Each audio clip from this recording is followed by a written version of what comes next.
সুপ্রিয় দর্শক, আসসালামু আলাইকুম। এই মুহূর্তে পাওয়া আবহাওয়ার সর্বশেষ আপডেট এখন আপনাদেরকে জানিয়ে দেব আগামী 24 থেকে 48 ঘন্টা বাংলাদেশের ঢাকা, রংপুর, রাজশাহী, বরিশাল, খুলনা সহ অনেক বিভাগীয় অঞ্চলে কিন্তু কালবৈশাখী ঝড়ের একটি পূর্বাভাস রয়েছে। কোথায় কোথায় ঝড়ের পূর্বাভাস রয়েছে সব কিছু জানিয়ে দেবো এই ভিডিওতে। সুপ্রিয় দর্শক, আপনারা যারা নতুন ভিউয়ার্স আছেন আমাদের চ্যানেলটি সাবস্ক্রাইব করে দেবেন, সেই সাথে কোন জেলা থেকে দেখছেন অবশ্যই কমেন্ট করে জানাবেন। সুপ্রিয় দর্শক, আজ 17 এপ্রিল যদি আমরা সন্ধ্যা 6টা বাজে দেখি তাহলে আমরা দেখতে পারবো যে বাংলাদেশের রংপুর এবং রাজশাহী আকাশে মেঘাচ্ছন্ন থাকবে। ঢাকা, চট্টগ্রাম এবং চিটাগং আকাশে মেঘাচ্ছন্ন থাকবে, তবে আকাশ পরিষ্কার থাকবে ময়মনসিংহ এবং মেহেরপুর সহ সিলেটের কিছু অঞ্চল।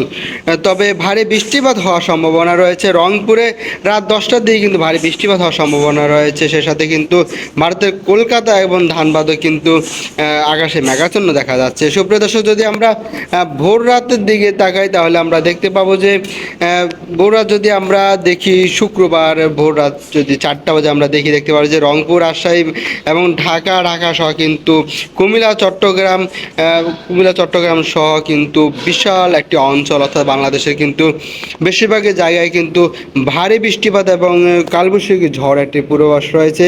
ভারী বৃষ্টিপাত হবে কিন্তু রংপুরের কালাই, ময়মনসিংহ এবং ময়মনসিংহ থেকে ঢাকা থেকে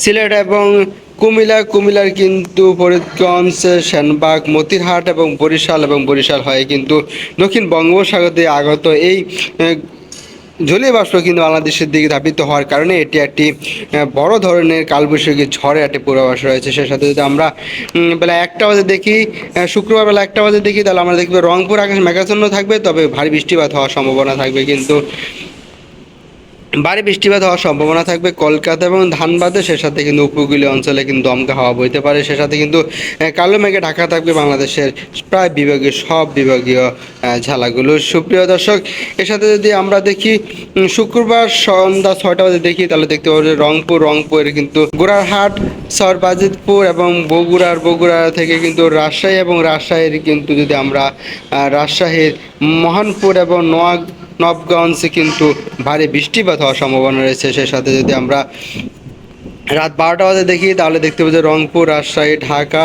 চট্টগ্রাম, সিলেট সহ কিন্তু শুক্রবার রাত 12টার দিকে কিন্তু সমস্ত বাংলাদেশের আকাশে মেঘাচ্ছন্ন থাকবে। সেখান থেকে কিন্তু ভারী বৃষ্টিপাত হওয়ার সম্ভাবনা রয়েছে চট্টগ্রামে কিন্তু ফটিকছড়ি উপজেলা এবং উপকূলীয় অঞ্চল যদি আমরা ধরি, হাতিয়া, সরপেশন, লালমোহর এবং বুরহানুদ্দিনে কিন্তু ভারী বৃষ্টিপাত, সে সাথে কিন্তু দমকা হাওয়া বইতে পারে। সুপ্রিয় দর্শক, এছাড়াও কিন্তু ভারী বৃষ্টিপাত হওয়ার সম্ভাবনা রয়েছে শুক্রবার রাত 12টা বাজে ময়মনসিংহে কিন্তু শস্যবাড়িয়া, সিরাজগঞ্জ এবং বগুড়ার কিছু জায়গায়। সুপ্রিয় দর্শক, শনিবার 10টা বাজে কিন্তু রংপুর, কালাই এবং ময়মনসিংহে আকাশ পরিষ্কার থাকবে, তবে মেঘাচ্ছন্ন থাকবে কিন্তু ঢাকা এবং সিলেট, কুমিল্লা সহ খুলনা, বরিশাল এবং চট্টগ্রামের আকাশের সাথে যদি আমরা বেলা 3টা বাজে যাই তাহলে আমরা দেখতে পাবো যে বাংলাদেশের আকাশে কিছুটা পরিষ্কার থাকবে অর্থাৎ মেঘমুক্ত থাকবে রংপুর, রাজশাহী, ঢাকার আকাশ, তবে উপকূলীয় অঞ্চলে দমকা হাওয়া, সেখান থেকে কিন্তু ঝড়ো বাতাস এবং কালবৈশাখীর একটি কিন্তু প্রভাব আছে। হুট করে কিন্তু সমুদ্র এলাকাতে কিন্তু একটি কালবৈশাখী ঝড়ের সম্ভাবনা রয়েছে। সুপ্রিয় দর্শক, এছাড়াও যদি আমরা সন্ধ্যা 7টা বাজে দেখি তাহলে দেখতে পাবো যে রংপুর, রাজশাহী, ঢাকা এবং চট্টগ্রাম সহ বাংলাদেশের প্রায় জায়গায় কিন্তু পরিষ্কার রয়েছে আকাশ। সে সাথে কিন্তু মেঘের কোনো পূর্বাভাস নাই, অর্থাৎ বৃষ্টির কোনো পূর্বাভাস নেই, আর মেঘমুক্ত থাকবো আকাশ। এর সাথে যদি আমরা রোববার যদি একটু এক নজরে দেখে নিই, রোববার আমরা দেখতে পাচ্ছি রংপুর, রাজশাহী আকাশ পরিষ্কার থাকবে, ঢাকার আকাশ মেঘাচ্ছন্ন থাকবে, তবে ময়মনসিংহ, সিলেট এবং কুমিল্লা এবং খুলনা, বরিশাল, চট্টগ্রামে কিন্তু ধীরে ধীরে বৃষ্টি এবং দমকা হওয়ার একটি সম্ভাবনা রয়েছে। সে সাথে যদি সকাল 9টা বাজে দেখি, 9টা বাজে দেখতে পাবো রংপুর, রাজশাহী, ঢাকা সহ বাংলাদেশের প্রায় অধিকাংশ জায়গায় কিন্তু রোববার 20 তারিখ কিন্তু মেঘাচ্ছন্ন থাকবে, তবে ভারী বৃষ্টিপাত হওয়ার সম্ভাবনা নেই, তবে দমকা হওয়া থাকবে কিন্তু সাথে ধীরে ধীরে বৃষ্টি হওয়ার সম্ভাবনা রয়েছে। সুপ্রিয় দর্শক, যদি আমরা সন্ধ্যা 7টা বাজে দেখি তাহলে দেখতে পাবো যে রংপুর, রাজশাহী এবং ঢাকার আকাশ পরিষ্কার থাকবে। কলকাতা এবং খড়গপুরে কিছু জায়গায় কিন্তু ভারী বৃষ্টিপাত এবং দমকা হাওয়া বইতে পারে। সে সাথে কিন্তু ভারতের শিলচরে কিন্তু ভারী বৃষ্টিপাত এবং সে সাথে কিন্তু পাহাড়ের ঢল এবং কালবৈশাখী ঝড়ের একটি সম্ভাবনা রয়েছে। সুপ্রিয় দর্শক, এই ছিল আগামী 24 থেকে 48 ঘন্টা পরবর্তী 2 দিনে আবহাওয়ার পূর্বাভাস। আপনারা যেখানে আছেন ভালো থাকবেন, সুস্থ থাকবেন, সে সাথে আমাদের চ্যানেলটি সাবস্ক্রাইব করে দিবেন, ভালো লাগলে একটা লাইক দিয়ে দিবেন। আল্লাহ হাফেজ। সাবস্ক্রাইব করুন।